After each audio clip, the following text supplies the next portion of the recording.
back on the Marching to Madness College Basketball Podcast. Once again, we have Old Dominion head basketball coach Jeff Jones with 538 career wins as he finished his 10th season. Was that right at ODU, Coach? Ninth season. I'm Ninth going in. season. Yeah, I'm not trying to make you older. But, you started out at Virginia. You had 8 good seasons. You had 6 NCAA tournaments at Elite 8, and then you were number 7 in the nation after that third season. Won 211 games at American, and now you're 19 wins away from 200 wins at ODU. So lots of numbers up there, Coach.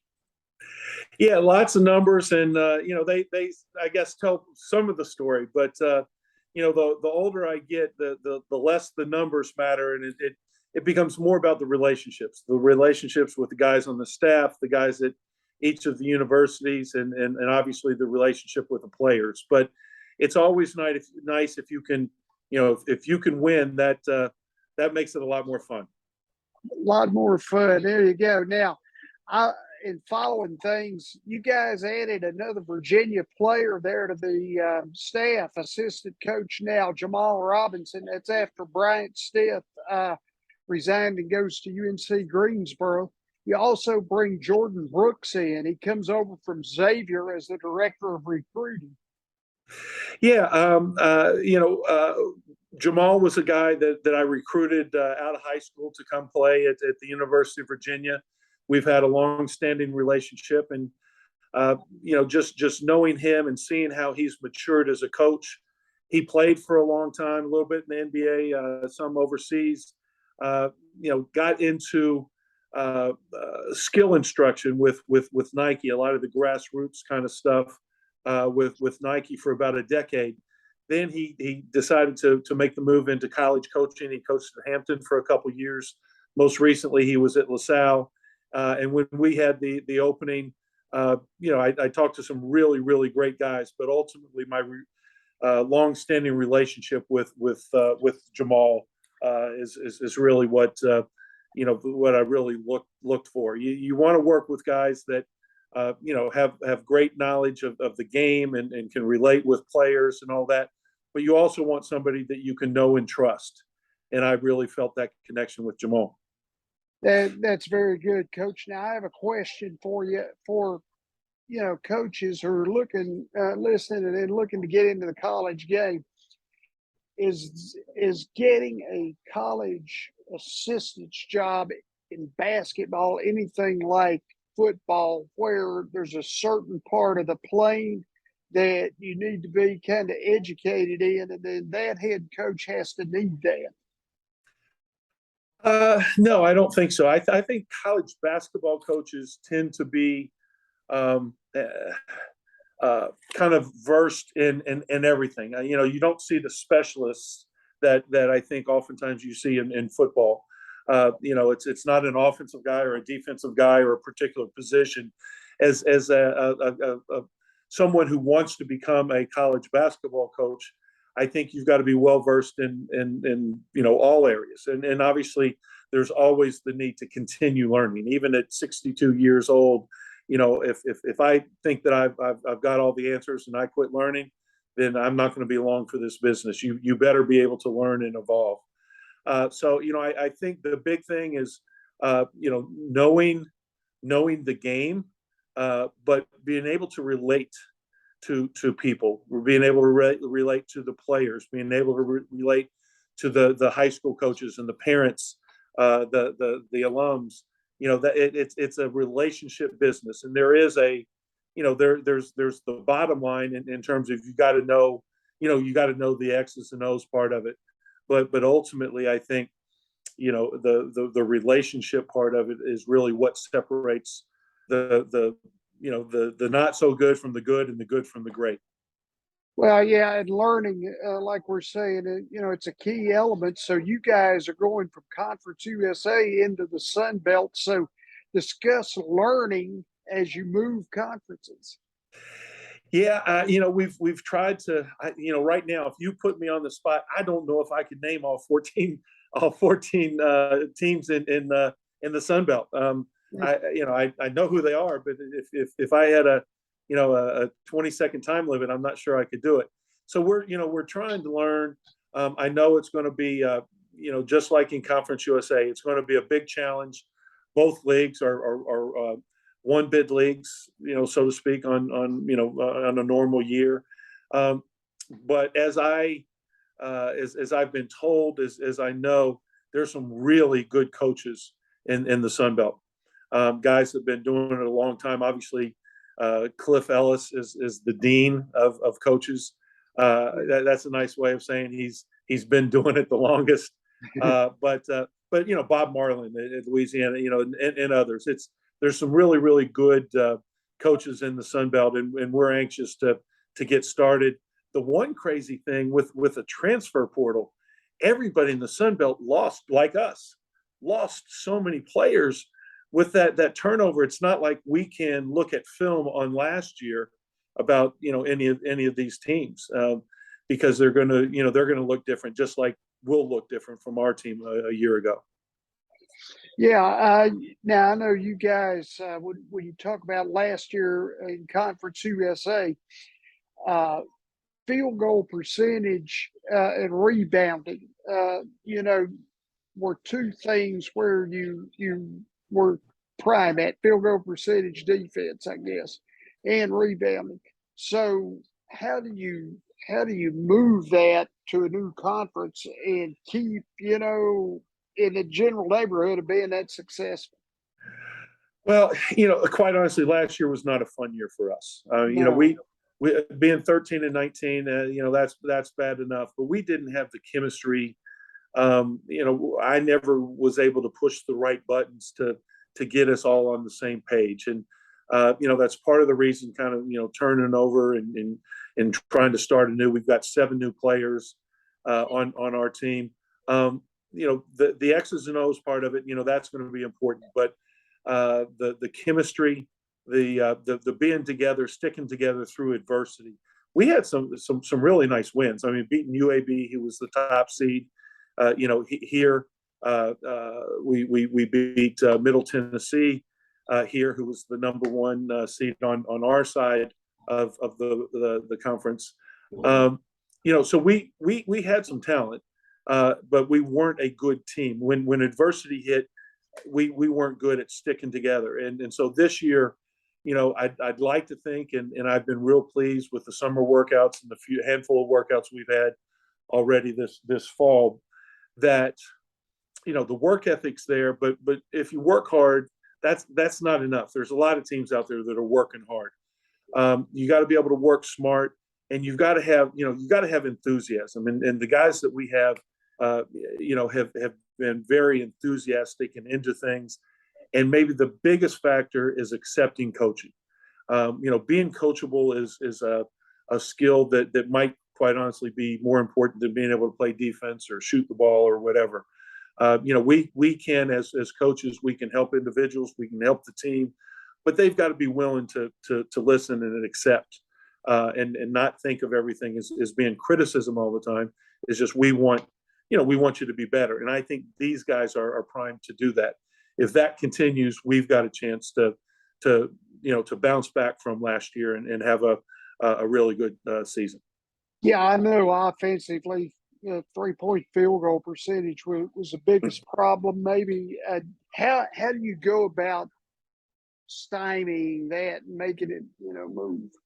Well, we haven't, over the years, we haven't been a great 3-point shooting team, but last year was kind of, we hit the bottom. We didn't take a lot of them because we weren't very good at it.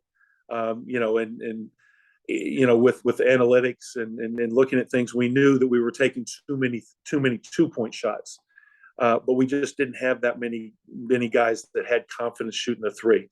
We've got to shoot more 3-point shots. We clearly have to shoot them better. I'd like to think that we can do a better job of coaching and of being coached when we're shooting more, that they're better 3-point shots. it's not going to help you if you're just taking 3-point shots just to take more, but work to get better 3-point shots. And that's something we've already talked about some. Maybe through recruiting, we can improve that statistic. But we're going to have to understand what are good shots and what are bad. But we've also got to know that we have to have more 3-point field goal attempts versus the certainly the guarded attempts inside the 3-point line. Coach, a couple of players I wanted to ask you about. Mekhi Long is your leading returning scorer. So I was curious if you could just tell the audience, what's he bring you on both ends of the floor? Well, Mekhi is, as far as I'm concerned, a coach's dream. He's very quiet, but he leads through example. He's an elite defender. We weren't an elite defensive team last year, but it wasn't because of him. I mean, he can guard 1 through 4. He could probably guard a 5-man if we really, really needed him to. He's athletic, he's aggressive, but he's also smart. He knows the correct techniques, to defend effectively. And then, offensively, he's got a chance. I mean, he's not a big scorer. He's not a guy that you run a lot of stuff for. He tends to score in other ways, moving without the basketball, running the floor, getting offensive rebounds and getting to the free throw line. But he has worked hard on, his spot up 3-point shooting, particularly from the corners. If he can hit that consistently, that will go a long way towards improving our 3-point percentage of what we just talked about. But Mekhi is a leader on this team. There's no question about that. He doesn't talk a lot, but when he talks, his teammates listen. And then you have Charles Smith the fourth. Now he played in 25 games, started 8. He had 17.5 minutes per game, so he was a key cog inside your system.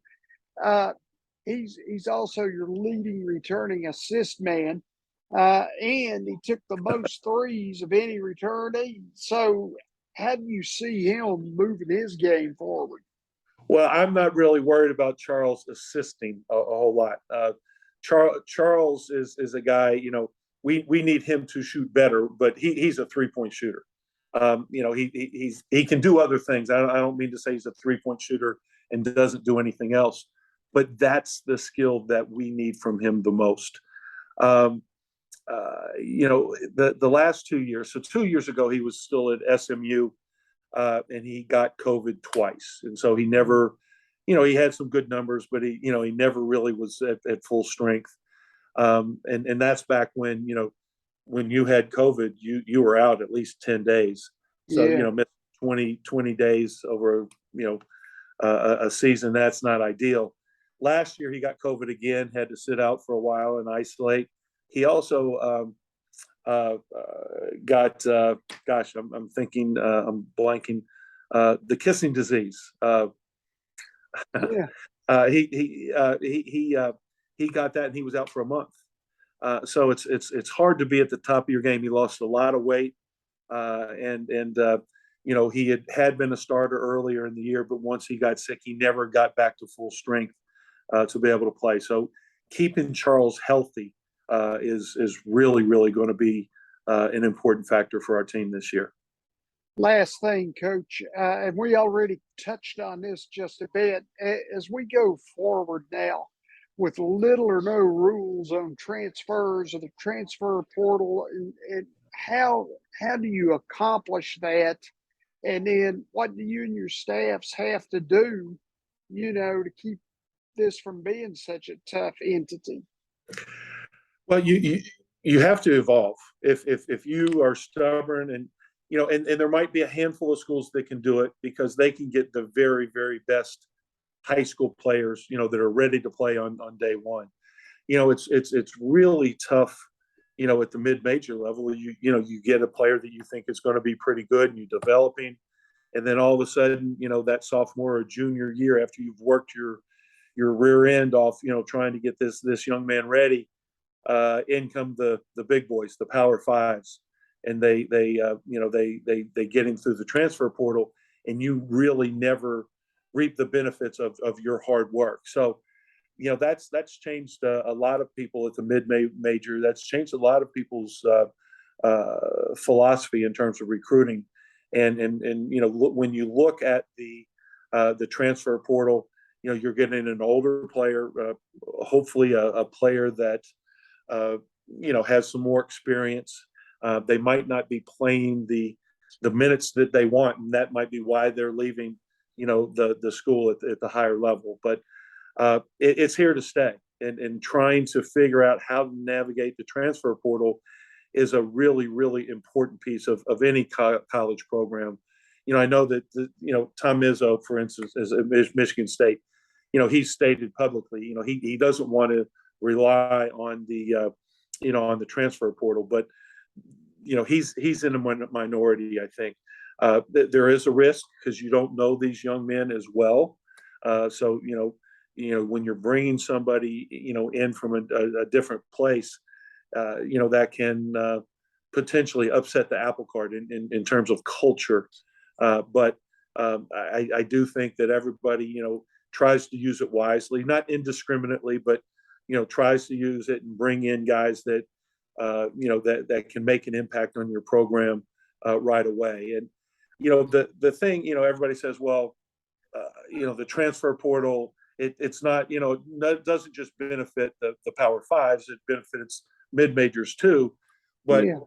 when you really analyze it, the Power Fives, when players transfer up from a mid major, those are the best players in your program, and they're transferring up. The guys that are transferring down are good players. Don't get me wrong, and we have utilized it as well.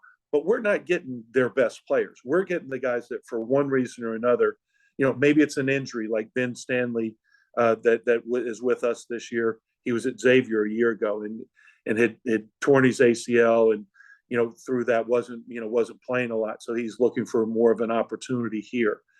So it's not even. It's not apples to apples. It's apples to oranges. But again, you better evolve, because that's the world that we live in now. And again, it's not changing. The toothpaste is out of the tube, and so you got to figure out ways to best utilize the transfer portal to help your particular situation. Coach Jeff Jones here, my first guest on my return for Marching to Madness. Congratulations, Coach. I know there were 358 other head coaches that wanted to do that so bad. That's right. They were standing in line, so I appreciate the opportunity.